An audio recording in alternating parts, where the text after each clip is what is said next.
Halo, Assalamualaikum. Kami dari kelompok 2 yang beranggotakan saya sendiri, Dika Sitiwatika, Aisyah, Neng Rismayanti, Rati Juliati Ningsih, dan Silvi Anastasia. Di sini kami akan membahas tentang ciri-ciri makhluk hidup. Makhluk hidup itu apa ya? Makhluk hidup adalah organisme yang memiliki kemampuan untuk bernafas, berpindah tempat, merespon terhadap perubahan diri mereka serta lingkungannya. Makhluk hidup dibedakan menjadi 3. Yang pertama, manusia, yang kedua, hewan, dan yang ketiga adalah tumbuhan. Dari ketiga jenis makhluk tersebut, dalam kehidupan saling berinteraksi satu dengan yang lain. Misalnya, manusia membutuhkan makanan yang bersumber dari hewan dan tumbuhan. Hewan memakan hewan lainnya atau tumbuhan lain agar dapat bertahan hidup, sementara tumbuhan memerlukan energi dari alam. Yang selanjutnya, ciri-ciri makhluk hidup. 1. Bernapas. Bernapas adalah menghirup udara yang diantaranya mengandung oksigen atau O2 dan mengeluarkan udara dengan kandungan karbon dioksida atau CO2 lebih besar dari yang dihirup. 2. Memerlukan makanan dan minuman. Untuk melakukan aktivitas, setiap makhluk hidup memerlukan energi. Untuk memperoleh energi, makhluk hidup memerlukan makanan dan minuman.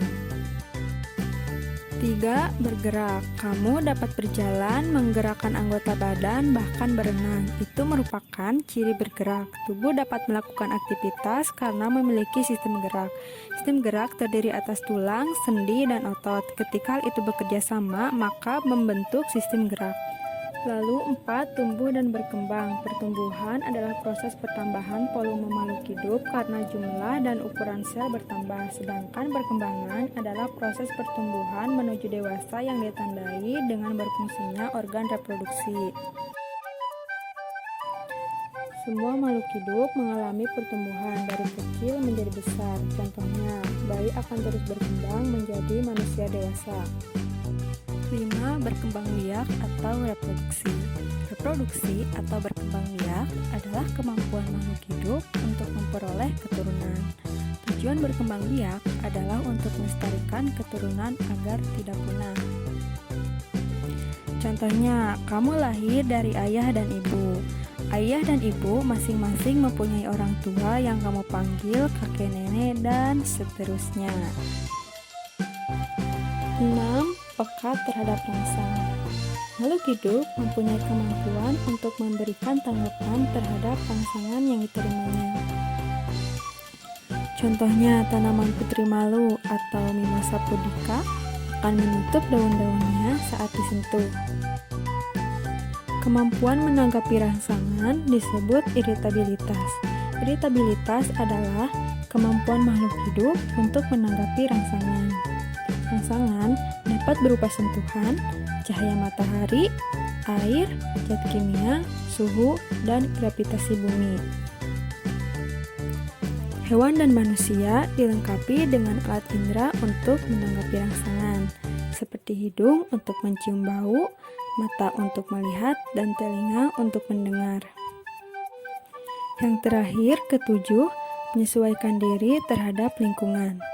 Kemampuan makhluk hidup untuk menyesuaikan diri dengan lingkungan disebut adaptasi. Contohnya, tumbuhan yang hidup di tempat kering memiliki daun yang sempit dan tebal, seperti kaktus. Sedangkan, tumbuhan yang hidup di tempat lembab memiliki daun lebar dan tipis, seperti tumbuhan paku-pakuan dan semanggi. Sekian pembahasan dari kelompok kami, semoga bermanfaat. Mohon maaf apabila ada kekurangan. Ditutup wabillahi taufiq wal hidayah. Wassalamualaikum warahmatullahi wabarakatuh.